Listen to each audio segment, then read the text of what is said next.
اللہ وبنستعین اما بعد قال اللہ تعالی هو سماکم المسلمین۔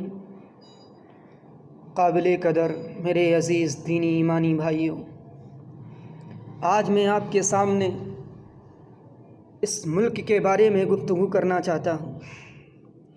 آپ جانتے ہیں کہ ملک ہمارا ہندوستان کہاں چلا گیا، بربادی کے کون سے دہانے پر یہ کھڑا ہوا ہے؟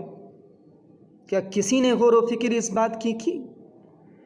میرے عزیزوں، آج میں آپ سے کہتا ہوں، ہمارے ملک ہندوستان میں ملک کے موجودہ حالات کے پیش نظر تمام مکاتب و فکر کے علماء کا متحد ہونا بہت ضروری ہے۔ کیوں؟ کیونکہ یہ علماء کرام ہی قوم کے خاص ہوا کرتے ہیں۔ قوم کی اصلاح کی ذمہ داری انہی کے سپرد ہوتی ہے۔ آپ جانتے ہیں، اگر علماء کرام کے اندر فساد آ جائے تو یہ قوم خود بخود، یہ سماج خود بخود فسادات میں مبتلا ہو جاتا ہے۔ تو ضرورت ہے آج اس بات کی کہ سارے علماء کو، چاہے وہ کسی بھی مسلک سے ہوں، چاہے سنی ہوں، دیوبندی ہوں، اہل حدیث ہوں، بریلوی ہوں، شیعہ ہوں، کوئی بھی ہو، سب کو ایک مشن پر آنا ہے، سب کو ایک لائن پر آنا ہے۔ اگر آپ چاہتے ہیں کہ اس ملک ہندوستان کے حالات صرف ہندوستان ہی نہیں بلکہ دیگر ملکوں کے حالات بھی درست ہوں، تو ضرورت ہے آج اس بات کی کہ ہمیں ایک ہونا پڑے گا۔ اگر ہم ایک نہ ہوئے تو قسم خدا کی، جس طریقے سے ہم ذلیل اور خوار ہو رہے ہیں نا، یہی انجام رہے گا۔ اس سے برا تو ہو سکتا ہے لیکن اس سے اچھا نہیں ہو سکتا۔ لیکن کبھی ہمارے علماء اس معاملے میں غور و فکر کرتے ہی نہیں، بس دنیا بھر کی لن تنانی پھینکنے میں لگے ہوئے ہیں۔ قوم کے سامنے چاہتے ہیں کہ میں بڑا ہو جاؤں، میں بڑا ہو جاؤں، میں بڑا ہو جاؤں۔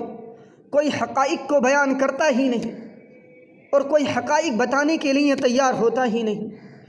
اگر کوئی اللہ کا بندہ حقائق کو بیان کرنے لگے، کوئی حقیقی باتوں کو بیان کرنے لگے، وہ قوم کے سامنے حق کو بولنے لگے تو اس کا پیچھا کیا جاتا ہے، اس کے اوپر ایسے جھپٹتے ہیں جیسے کہ گدھ گوشت پر جھپٹ رہا۔ میرے عزیزوں، ہمارے علماء کرام کا بھی حال بہت برا ہے۔ اپنے آپسی جھگڑا چھوڑ دو، آپسی جھگڑوں کو اپنے پاس رکھو، لیکن خدا کے واسطے شریعت کا جنازہ نہ نکالو، شریعت کے ساتھ کھلواڑ نہ کرو۔ جو پیارے رسول صلی اللہ علیہ وسلم نے شریعت ہم کو دی تھی وہی لوگوں کے سامنے پیش کرو، وہی اللہ کے رسول علیہ السلام کا طریقہ لوگوں کو بتاؤ، وہی پیارے آقا جناب محمد عربی صلی اللہ علیہ وسلم کا جو مشن تھا، جو ٹارگیٹ تھا، جو طریقہ تھا، وہ لوگوں کے سامنے پبلسٹی کرو۔ اگر آج ہم نے پیارے رسول صلی اللہ علیہ وسلم کے اس فرمان کو یاد نہیں کیا جو آقا نے ہم کو بتایا تھا، تو سمجھو ہم برباد ہو جائیں گے۔ غور و فکر تو کرو، ہمارا ملک کہاں گیا، کس کوڑے میں جا رہا ہے، کس کچرے کے ڈبے میں پڑا ہوا ہے۔ لیکن ہم اس پہ غور و فکر نہیں کرتے، ہم اس پہ بالکل بھی تدبر نہیں کرتے۔ مسلمانوں، ضرورت ہے آج اس بات کی، اسلام کے پرچم کو لہراؤ۔ اللہ کے رسول علیہ السلام نے تو حدیث پڑھی تھی، انما العلماء ورثۃ الانبیاء، انما العلماء ورثۃ الانبیاء، علماء نبیوں کے وارث ہوتے۔ اللہ اکبر، کتنا بڑا مقام ہے۔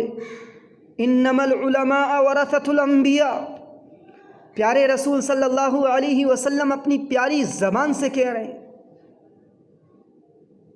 اللہ اکبر، کبھی ہم نے اس حدیث پہ غور کیا؟ کبھی ہم نے سوچا اس حدیث کے بارے میں؟ آج ہم کہہ تو دیتے ہیں بڑے فخر کے ساتھ کہ ہم اللہ کے رسول علیہ السلام کے وارث ہیں۔ کیا وارث ہونے کا یہی دعویٰ ہے؟ کیا وارث ہونے کی ہماری یہی مثال ہے کہ آج ہم حکومت کے تلوے چاٹ رہے ہیں، آج ہم حکومت کی ہاں میں ہاں کر رہے ہیں؟ جو حکومت ہم سے کہہ رہی ہے ہم اس کے لیے تیار ہیں۔ آپ جانتے ہیں ان الحکم الا للہ، قانون اللہ کا ہے، قانون چلانے والا اللہ کا ہے۔ یہ وقتی اقتدار اللہ تبارک و تعالیٰ نے دے دیا تو یہ نہ سمجھے کہ سارا نظام انہی کے ہاتھ میں ہے۔ اللہ چاہے تو ایک منٹ کے اندر، ایک سیکنڈ کے اندر غرق کر سکتا ہے۔ اللہ نے بڑی بڑی قوموں کو غرق کر دیا، اللہ نے بڑی بڑی بزدل قوموں کے اندر تہلکہ مچا دیا۔ یہ تو ہے کیا چیز؟ میرے عزیزو، غور کرو اپنی زندگیوں میں، غور کرو اپنے ملک کے بارے میں کہ آج ہم اس حکومت کی وجہ سے اپنے اندر فرقہ پرستی میں پڑے ہوئے ہیں، ہم بربادی کے دہانے پہ جا رہے ہیں۔ ارے سوچو، یہ حکومت، یہ نیتا، یہ پردھان، یہ چپراسی، یہ مکھیا ہم سے کام لینا چاہتے ہیں، صرف یہ ہمارے ووٹ کو چاہتے ہیں، انہیں ہماری ضرورت نہیں۔ آپ نے دیکھا ہوگا الیکشن کے ٹائم پر جب الیکشن قریب ہوتا ہے نا تو سب آتے ہیں، سب کے گھروں میں آتے ہیں کہ بھائی بس خیال رکھ لینا، بھائی الیکشن میں آ رہا ہوں، الیکشن کے اندر اتر رہا ہوں، بس خیال رکھ لینا۔ لیکن جب انہیں اقتدار مل جاتا ہے، جب یہ اپنی کرسیوں پر بیٹھ جاتے ہیں تو کبھی دیکھا تم نے ان کو؟ یہ سلام لینا پسند نہیں کرتے، سلام کرنا تو دور کی بات، سلام لینا پسند نہیں کرتے۔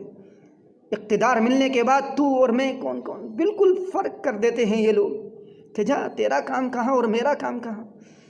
میرے عزیزو، ان کی چکر میں نہ پڑو، اپنے ملک کو بچاؤ، آپس میں اتحاد رکھو، آپس میں ایک بن کر کے رہو، قرآن اور سنت کو اپنا کر کے رہو، قرآن کی پبلسٹی کرو، قرآن کو لوگوں کے سامنے پیش کرو، پیارے رسول صلی اللہ علیہ وسلم کے فرمان کو پیش کرو۔